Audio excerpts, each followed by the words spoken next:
Hello, ladies and gentlemen. My name is Ryan Poe, and today I am walking and reviewing Youngblood Brass Band's Center Level Roar. Never really heard of Youngblood Brass Band, but I know they are a fusion of jazz and hip hop, and they got sent to me by a friend of mine who I was in a jazz group with for a long time in college. So, kind of just get to go down a little bit of memory lane a little bit in a way. Something kind of to look forward to, honestly. I do enjoy a lot of jazz. Whether I talk about it or not, it's always something I have playing in the background whenever I'm like hanging out with my friends and stuff. Just having something without vocals and stuff like that. While playing like card games and stuff, great stuff. Honestly. Then you don't have to worry about people losing track of what they're doing because they start singing along with the music or something. Anyway, let's get into it before I get too tired of talking about it. If you can't tell, I've been up for maybe 10 minutes before I started this walk, so my brain's not fully functioning yet. Alright, let's get into it, guys. So I kind of lied to you guys. I did play one of these in college, actually. The song called Brooklyn. Yeah, I didn't realize it until I started hearing it, but yeah, I played that in college. Fun. So, I actually lied to you guys a little bit. There's a couple songs on here I have played in the past. I didn't realize it, obviously, when I first started the walk, but I had played the song Brooklyn before, and I also played, and I didn't realize this at first, I played VIP from this album as well. So, yeah. It was kind of fun going down memory lane, hearing things I hadn't heard in forever that I myself had played in the past, in college. Now, as you saw, I posted a couple pictures, and I was talking about playing the Brooklyn song before, but I made sure to show you guys none of the pictures that made you realize that I really did not hold my trumpet right. Anyway, it was really, really cool listening to some jazz. Like I said, I love jazz. I just don't listen to it as regularly as rock. Mainly because, you to go up to work and somebody and you're like, oh, let me turn on some music. And then they hear like, of course I did Careless Whisper, but you get my point. Everybody can kind of get along with some rock, classic, modern, all that type of stuff. Can't always get people to be like, oh yeah, let me listen to some jazz. You like jazz? Anyway, it was really cool.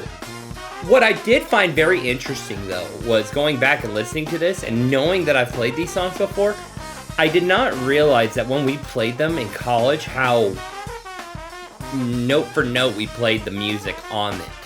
Like, obviously, when you're dealing with jazz, you want to play the music that's in front of you. But a lot of times, we do improvisational solos. So on Brooklyn, I remember for a fact, we played that pretty straightforward. Like, there's a part in the music where the trombone makes a very interesting sound through it, and he just goes like, and it almost sounds like he's screaming through his trombone. So, and, there's a few parts where it goes like, and then where it goes like, or something like that.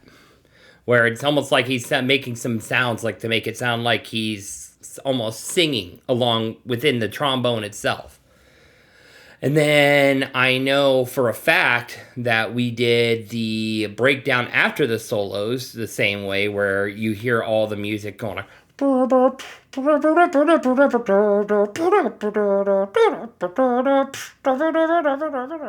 you get my point. And I remember because the effect we did with that is we put mutes on our trumpets, and I feel like we also made sure that we played into the stand itself to try to get it as muted as possible. So, but it was interesting. Like when I played jazz and I did jazz solos, I liked doing the smoother, sultrier songs, just because I like trying to tell a story more than anything with how I play my solos.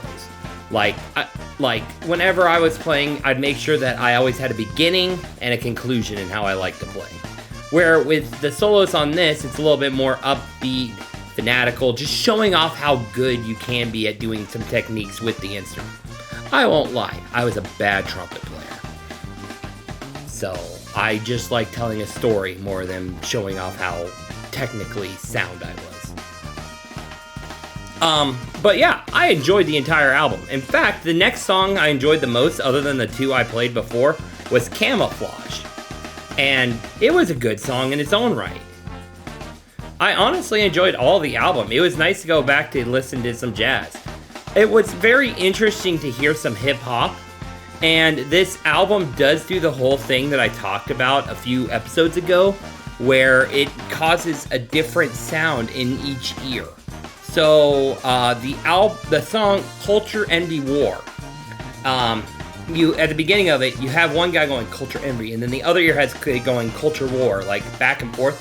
Culture Envy, Culture War, Culture Envy, Culture War, Culture Envy, Culture War. Blah, blah, blah, blah. I didn't mess it that time. But yeah, and you can also get that effect with the solo of the trombone and saxophones in Brooklyn as well, where it sounds like the beginning part, it starts playing in one ear, and then like they'll have the response from the instruments in the background, and then they'll start playing in your other ear instead. You know what I mean? It was cool.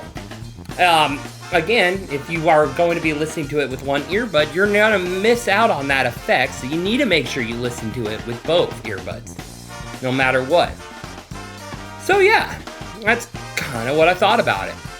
All the things considered, pretty good. Now, just some quick behind the scenes stuff.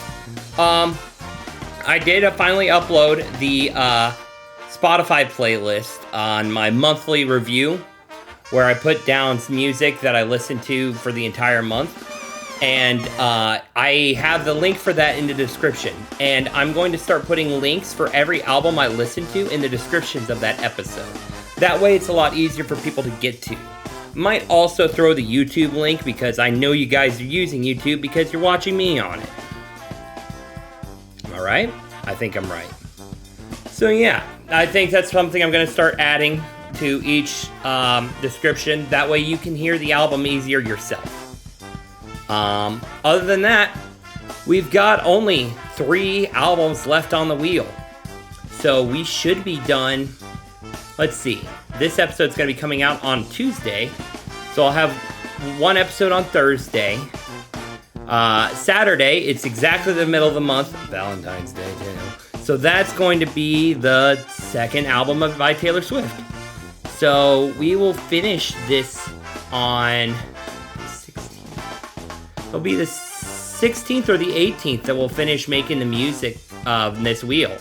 So if you have anything you want to suggest to me to listen to, make sure to leave it in the comments. Make sure to private message me, DM me, however you like to do it. I will also make a post on my group, like, right before I make the wheel finalized, so that way you guys can get it on there if you want to. But yeah, just give me some suggestions. We have, I think, another 20 albums ready to go on the wheel, so it's going to be another month and a half before I get to the asking you guys again. So if you have any suggestions, make sure to throw them out. And if you throw multiple albums out by the same band, what I'll probably do is I'll listen to the earlier one first, then listen to something later in their discography next. So, like, I had some friends who suggested multiple Pierce the Veil albums. So I listened to the oldest one first, and then I'm going to listen to the newest one after that. That it sounds like I might enjoy more than the last one I listened to. Either way. So yeah, that's gonna do it, I think, you guys. Make sure to like, comment some albums you want me to listen to, subscribe, give me a thumbs up, and yeah. Thank you guys so much for watching. Let's turn it to the wheel, shall we?